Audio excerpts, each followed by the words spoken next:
très facile à faire. Et donc le prélèvement moyen, c'est 4 euros. 4 euros. Et voilà, on a une croissance de dons de 10% depuis mars. Et donc voilà, nos donateurs peuvent décider. Voilà, c'est mon portugais qui vient là. On va t'aider à dire. Décider eux-mêmes quelle partie va pour le revenu de base et avec quelle partie de leur argent on va financer notre travail. Puisque le revenu de base en Allemagne, c'est pas une cause solidaire. Donc tout ça c'est le capitalisme, on peut rien faire pour les taxes. C'est vraiment du plaisir, quoi. Donc on a 100 euros pour le revenu de base, ça veut dire 7 revenus de base par mois. Et 100 000 euros par mois pour nos salaires et notre travail en général, les compagnies, tout ça. Donc, et ce qu'on fait, on ne fait pas beaucoup d'études scientifiques, mais on essaie de trouver des moyens pour que les gens en parlent dans les rues. Par exemple, on a hacked une carte de fidélité, de payback. Donc on a pris une carte, on a fait des copies, 40 000 sans demander, et on a mis notre logo dessus. Donc les gens ont cumulé des points de fidélité sur une carte, une personne, à 40 000 personnes. À 40 000 personnes. Et sur les points de vente, les caisses, ils ont commencé à parler du revenu de base puisqu'il y avait notre logo dessus. Les gens à la caisse se demandaient « Je ne savais pas qu'on pouvait accumuler des points de fidélité avec le revenu de base aussi ».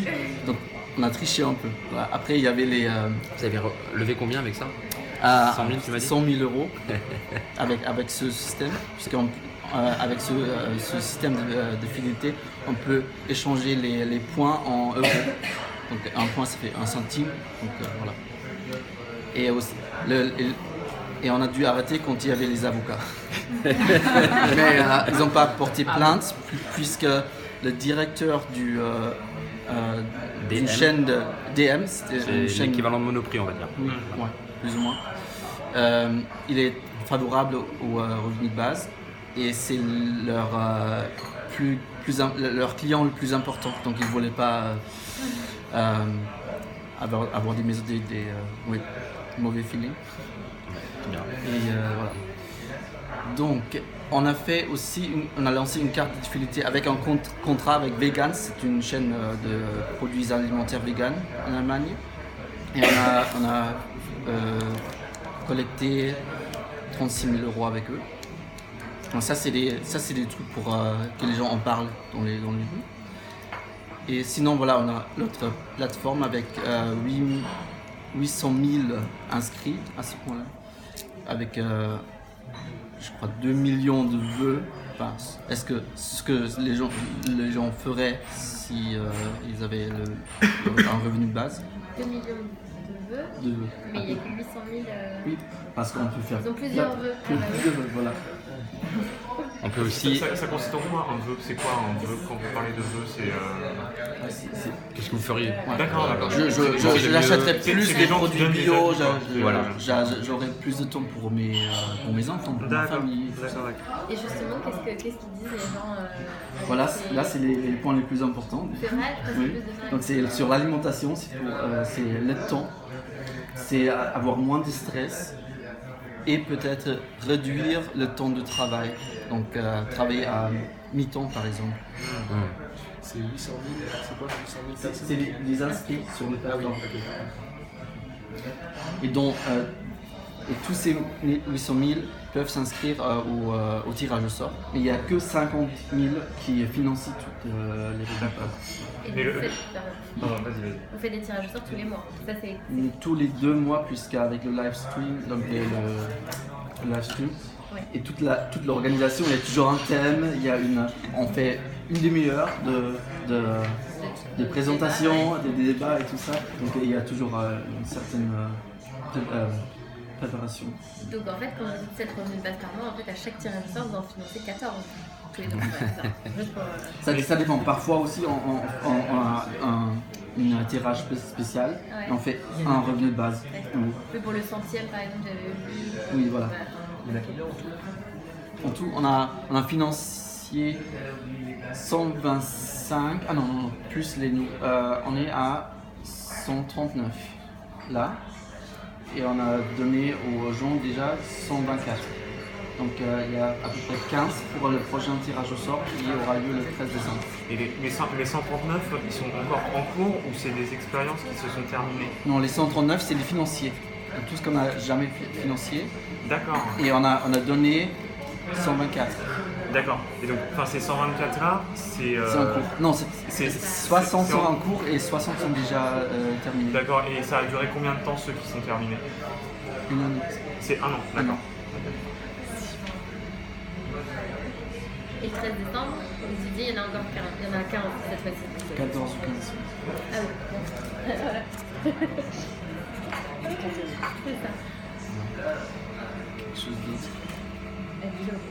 C'est 1000 € aussi, hein. Ouais. 1000 €. Sachant que 1000 € c'est pas la même chose en France et en Allemagne. Non, c'est différent. Enfin, ça dépend aussi de la ville en Allemagne. Berlin, c'est. Maintenant, c'est plus le moins cher, mais voilà. Avec 1000 € on a plus en Allemagne. Tu dirais? Parce que Tout ce qui est alimentaire, oui. 1000 € à public, c'est pas pareil. Ouais, 1000 €.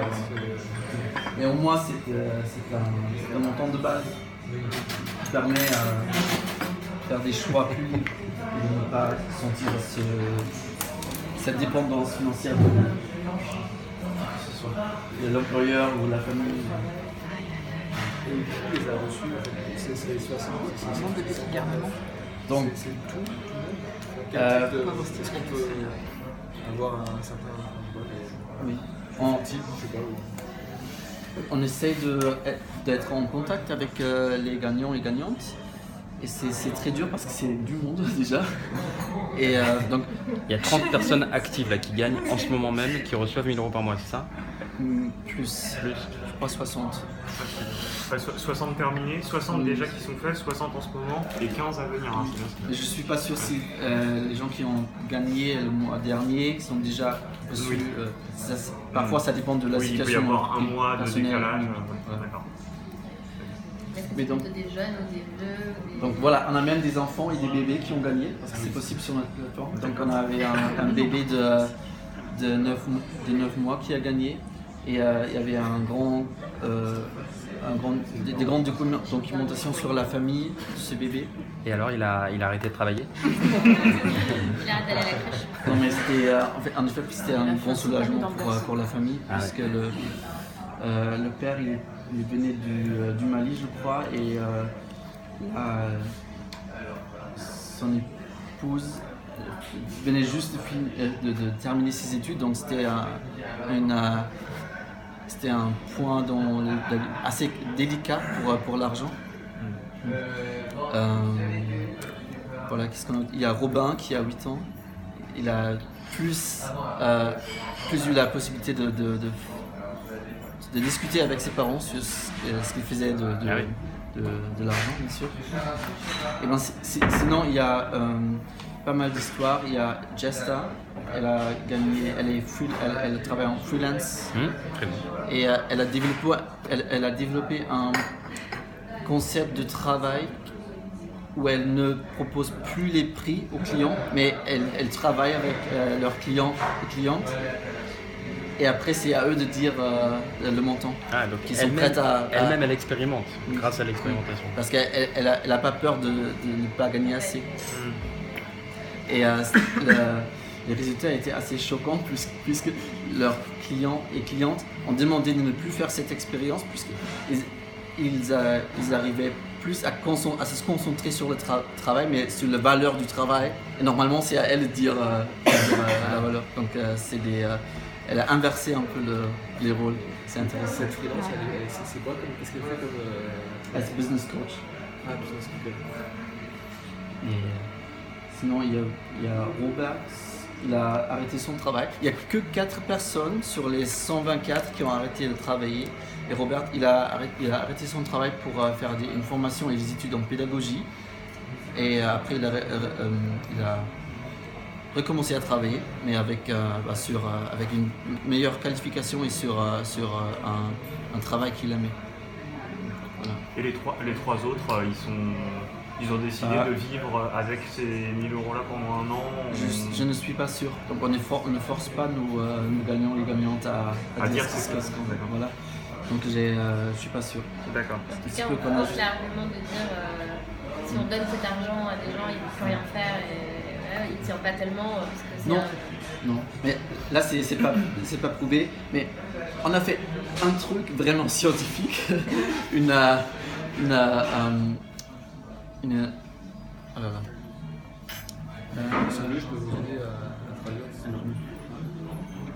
Donc un questionnaire. Ah, voilà, un sondage représentatif avec YouGov, c'était une grande entreprise européenne.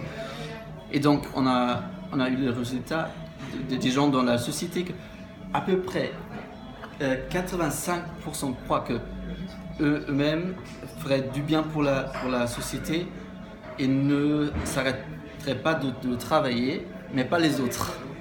Donc voilà, non, normalement, c'est une question de confiance. Moi je crois que c'est plutôt cette peur avec l'expérience du revenu de base. Mais si on se demande nous-mêmes, et c'est notre approche avec la question, c'est une question individuelle. Et si on reste chez soi, bah, le revenu de base, c'est quelque chose de vraiment bien. Mais si dès qu'on commence à juger les autres, c'est la peur, quoi. C'est un sondage que vous avez fait sur toute la population Allemande. D'accord. Qui est valable en France aussi, où les gens pensent que les gens vont s'arrêter de travailler, mais eux, quand la question leur est posée, Ça, ils s'arrêtent pas, ou juste à la marge. Ils envisagent un 4/5e ou un temps partiel. Quand on aura les moyens, on fera le même sondage. Enfin, on vit dans une société, dans des sociétés où le travail c'est très important pour l'identité, quoi. On n'a pas encore trouvé des remplaçants, donc. Ça fait une belle transition. Steven est là jusqu'à jeudi, donc il sera là évidemment demain soir, hôte d'honneur du premier tirage au sort. Il est à votre disposition et il est aussi très impliqué dans le mouvement européen pour le revenu de base. Il était à Lisbonne pour le sommet européen où ils ont distribué des billets de 5 € pour sensibiliser. 1000 billets de 5 € pour sensibiliser. Donc il pourrait vous en parler très longtemps et il est à votre disposition si vous voulez. Et ça fait une belle transition vers notre étude parce que c'est vrai qu'on s'est énormément inspiré de ce que vous aviez réussi et on avait aussi noté que sur l'aspect scientifique, on pouvait démarrer avec d'emblée quelques questions plus poussées. Et c'est Suzanne Bellu du GIPAL, laboratoire d'évaluation des politiques sociales, qui a eu la lourde